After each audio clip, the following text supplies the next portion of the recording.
Preocupación existe en el comercio por un aumento considerable que ha habido durante este año de ataques violentos protagonizados por delincuentes que usan armas de fuego y junto a eso también las nuevas modalidades. Sí, una de ellas es denominada El Carrazo, donde bandas armadas toman todo lo que puede en segundos, amenazando a clientes y trabajadores.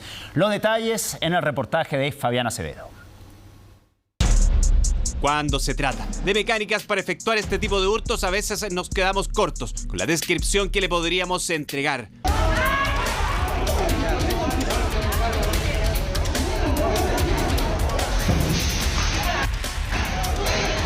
Sillas de ruedas, coches, bolsas biónicas, el mochilazo, el bolsazo y así tantas otras. Un ingenio delictual sin limitantes y lo que veremos a continuación corresponde precisamente a aquello.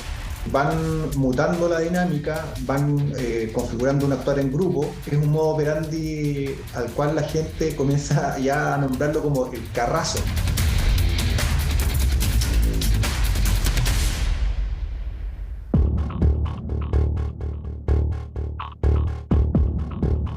Contra ellos ninguna medida de seguridad que pudiera evitar un robo masivo, cronometrado y también violento en pleno horario de atención de un supermercado. Así es como actúan. Utilizar la confusión del grupo, utilizar por otro lado las amenazas y la intimidación respecto al personal de seguridad.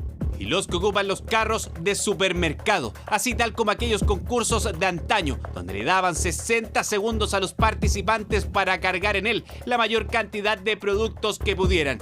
El llamado minuto feliz, que acá era el minuto de la angustia, para nada divertido, con participantes que todos esperaban que prontamente se fueran del único pasillo que les interesaba, el de las carnes.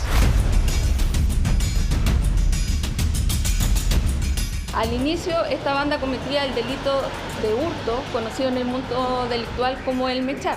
Sin embargo, este delito fue mutando a través de la intimidación con armas contundentes, armas que aparentaban ser de fuego, la superioridad numérica, intimidaban a los dependientes de diversas tiendas comerciales, por lo que el mechar se transformó en un delito de robo con intimidación. Cortina que intentó bajarse por un guardia siendo bloqueada por los mismos delincuentes. En específico, quien intimida ya hace aquel alarde de llevar un arma entre sus ropas mientras los demás roban. Ricardo Aracena Montero, el Richard, a quien se le acusa de ser el cabecilla de esta organización, porque eso es lo que son. Estaba compuesta por el Richard y además la participación de su familia. Era una banda que estaba organizada y que tenía participación de otros compañeros de delito. Tenían un líder que se colocaba en las entradas de los supermercados con un arma que por lo general portaba en el cinto, y uno de los menores de edad, de 14 años, quien sí fue llevado a juicio, era el hijo del líder de la banda. 14 episodios protagonizados por el mismo grupo, todos en La Serena, 5:30 de la tarde hasta las 9 de la noche. Son los horarios en que la banda denominada Los Parrilleros atacaban distintas tiendas o supermercados en no más de 120 segundos. En algunos concretaron, en otros fracasaron. Los filetes, lomos vetado, asientos y cortes premium no eran para un gran asado, sino para un mercado que se encargaban de abastecer. Esto era un método de trabajo, por lo tanto nosotros apostábamos a que gran parte de esta mercadería debió haber sido necesariamente vendida. Se pudo establecer que habían unos lugares donde ellos concurrían para poder reducir estas especies y venderlas, lógicamente para el consumo de la gente que hacía compra ilegal de esto. Por eso es que no son simples mecheros, sino células delictuales que están en constante movimiento y expansión. La empresa Alto, que trabaja en la protección de los activos del retail, comenzó a posicionarlos dadas las alertas repetitivas en una misma zona, mismos horarios y bueno, perfiles que lograron detallar. Nos ha llamado la atención que, si bien es cierto, estos son hechos que han ocurrido durante los últimos años, hemos evidenciado que durante el 2013-2014 existían bandas e incluso años posteriores existían bandas que utilizaban armas de fuego para cometer delitos en este tipo de establecimientos. Hoy día vemos que existe un aumento en el circulante de armas y que esas armas están en poder de estos delincuentes. Armas que les garantizaban la cobertura para escapar con el botín y que acrecientan la violencia que tienen por objeto apropiarse de las especies. ¿Qué hacen 1, 2 o 3 guardias contra hechos de estas características? cuánta impotencia produce entre quienes los ven, poniendo en riesgo sus vidas trabajando o al ir de compras. Lo cierto es que un arrebato, un enfrentamiento con un grupo así puede ser mortal.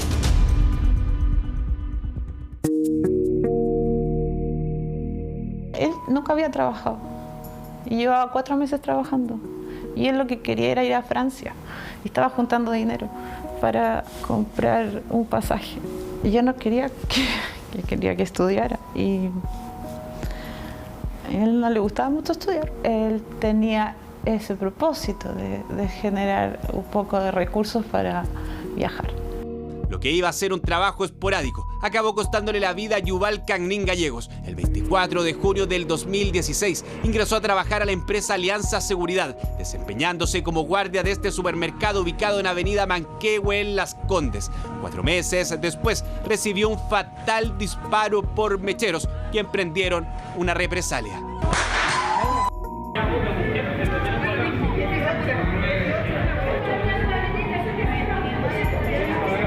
Entraron a robar y en ese minuto alcohol. Entonces mi hijo detuvo a uno de estas personas que entró a robar. Estaba el jefe de seguridad de Unimark a cargo del local. Entonces en ese minuto que entran a robar, Yuval, que no estaba solo como guardia, además no estaba la dotación completa de guardias, que son mínimo 2, fue a detener a la persona que estaba robando, ¿no? Y el jefe de seguridad detuvo al otro. Eran 3 los ladrones. Luego de una riña en pleno pasillo, el jefe de seguridad les pidió que se retiraran. Salieron, pero volvieron con una herramienta y un fierro. Además de esta particular arma, una pistola lápiz. El primero en ser agredido fue el mismo jefe de seguridad, que cayó inconsciente. Situación alertada por Yuval, que decidió correr desde el pasillo de las verduras a la puerta de ingreso del recinto. Uno de ellos se devuelve con un arma hechiza, le dispara en el corazón y le perfora un pulmón. Era una hechiza por lo que escuché prácticamente, y hirieron al jefe en guardia también en la cabeza con un martillo, si no me equivoco. Y yo salí a ver qué pasaba con los delincuentes por si podía parar algún policía, y reconozco que fue muy rápida la reacción porque ya cuando salí lo tenían retenido a los 3.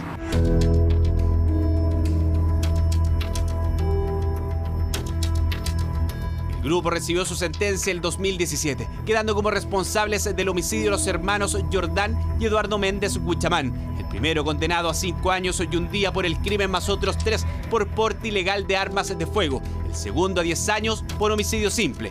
En paralelo a este proceso, Jessica Gallegos, la madre del guardia, demandó civilmente a Alianza Seguridad Limitada y a Rendic Hermanos, sociedad controladora de Unimark, al enterarse de supuestas faltas de protocolo.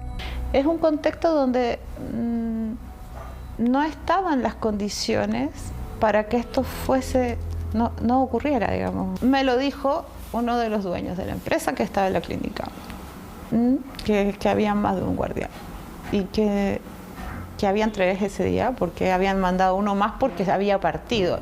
Y no, era así. Jefe de local ausente que fue reemplazado por el jefe de seguridad, cámaras de vigilancia inexistentes al momento del asalto y que la dotación de guardias no estuviera completa al momento en que Yuval desempeñaba sus funciones, llevaron a que este año el 22º Juzgado Civil de Santiago fallara a favor de Jessica por daño moral, concluyendo una negligencia. En su calidad de empleador y prestadora de servicio de seguridad, deben cumplir con dichos estándares para una adecuada labor, procurando el deber general de protección del empleador sobre sus trabajadores, lo que en este caso no se habría producido. Por tanto, sí puede concluirse la negligencia culpable en dicho sentido.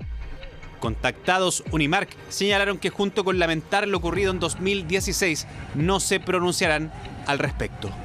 Hay una mayor vulnerabilidad a que ocurra, porque al final es como un lucro, proviene de un egoísmo, de un individualismo, de ver como el ser humano como un objeto o una cosa que si se muere se reemplaza. Según un reciente estudio de la empresa Alto publicado por la Cámara Nacional de Comercio, durante el primer trimestre del 2023, el comercio experimentó un aumento considerable de los delitos violentos en comparación al año pasado, un 114% más en robos con intimidación y un 100% de los robos con violencia, siendo una predominante el uso de armas de fuego. La variación en ese ítem en el mismo periodo también va al alza. Por ejemplo, solo en la región metropolitana fue de un 138%. El desglose se puede ver también por comunas: Estación Central, Maipú, San Bernardo, Macul, Puente Alto, La Florida y Santiago Central concentran el 77,5% de estos ataques armados. Actualmente van con todos los delincuentes. Hay reporte cada una hora, cada media hora de un ilícito, de un robo, de un hurto en su mercado. Son hechos aislados. Llevamos años haciendo estos requerimientos al mismo presidente anterior. Le enviamos una carta al gobierno y han pasado años y no hay respuesta en estos momentos. Una de las mayores recomendaciones es evitar que las personas o los trabajadores que están orientados, ¿no es cierto?, a la seguridad privada, no se enfrenten con los delincuentes, sino más bien es descansar en que las tecnologías que permiten capturar las imágenes de esos delitos puedan ser procesadas correctamente y puedan llegar oportunamente también al Ministerio Público para configurar flagrancias inteligentes. Ese es un concepto que hemos venido trabajando harto durante los últimos años, es decir, utilizar los datos para poder determinar patrones de horas, patrones de días de la semana, lugares o zonas geográficas donde están actuando las bandas, suministrar esa información a las policías para que las policías, junto con el Ministerio Público, puedan disponer patrullajes preventivos y esos patrullajes preventivos puedan generar detenciones en hipótesis de flagrancia. Y es que son estas organizaciones las que hacen que hablemos de la evolución del mechero. Aquel que opera en banda de turbazo, carrazo, que estudia su objetivo, que recluta miembros, cuyo golpe poco tiene de azar, que es diario. Y tal como lo hacía este otro grupo, el del Snippy, el oso que disfruta del dinero y recorre incluso regiones. Operación Retail es sinónimo hoy de una de las agrupaciones más grandes desbaratadas en el último tiempo. Peligroso, en vivo, Snippy. Oso. Le dice a la Daniela un bolsazo y un mochilazo. Bueno. Ay, ya. Pero vendámoslo los dos, pues. Igual que, a ver, te cuento ese. Ya, pues, con la Camila que vamos sola en los perfumes, empezamos a echar puros perfumes. Nos pillamos la Apple igual. ¿Cuál? La Apple. La Apple, y creo, la... Por audífonos de 4 gambas de 500 lucas. Este es un caso nuevo. Fue un caso bastante nuevo en el sentido de la forma de actuar a nivel nacional. Generalmente estábamos acostumbrados a que entraba unas 2 o 3 personas y sustraían y se iban. Pero acá entraban entre 5 a 8 personas. Por ejemplo, uno sustraía, forzaba las mamparas, sustraía las especies y cuando lo estaba sustrayendo se las pasaba a un segundo. Mientras otros 3 o 4 distraían al personal de seguridad.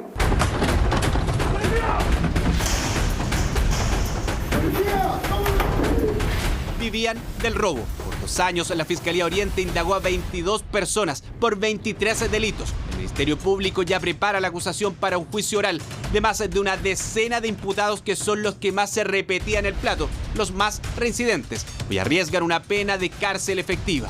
Aquí mismo donde estamos. Ah, ya voy. Si lo hubiéramos investigado por un solo caso, no hubiéramos llegado a determinar que era una banda delictual que actuaba tanto desde Coquimbo hasta Puerto Montt. Algunos lo formalizamos por 7 delitos, por 9 delitos, y eso va sumando, y la regla de determinación, nosotros le estamos pidiendo 8 años para cada uno casi. Según los fiscales que han investigado a las 2 bandas más numerosas y de curioso operar en el último tiempo, la única forma de garantizar que estas indagatorias lleguen a un buen puerto es con esto: cámaras que permitan identificar patrones, información de perfiles de delincuentes denominados prolíficos, pero también con las denuncias que pueden hacer los mismos recintos afectados. Algunos las omiten, ya que son los seguros los que responden por la mercadería, pero no se puede perder de vista el trabajo que se tiene que hacer, tal como sucede con la Operación Retail y los parrilleros. El líder fue condenado a 12 años de presidio menor en su grado medio Luego hay 2 adultos que fueron condenados a 10 años y un día de presidio menor en su grado medio, un cuarto adulto condenado a 5 años y un día de presidio mayor en su grado mínimo, un adolescente condenado a 5 años y un día de internación en régimen semicerrado, y por último el segundo menor, el hijo del líder, condenado a 5 años de internación en régimen semicerrado. Acá no estamos hablando de simple delito. Una vez que se califican estos hechos como robo o intimidación, hablamos ya directamente de penas de crimen. Probar cómo operan, detenerlos y de ahí buscar la forma en que realmente ya no tengan posibilidad alguna hasta unos buenos años. De lo pasado deben haber cambios, de lo nuevo las armas en manos de delincuentes que atacan al comercio. Hay que tomar cartas en el asunto.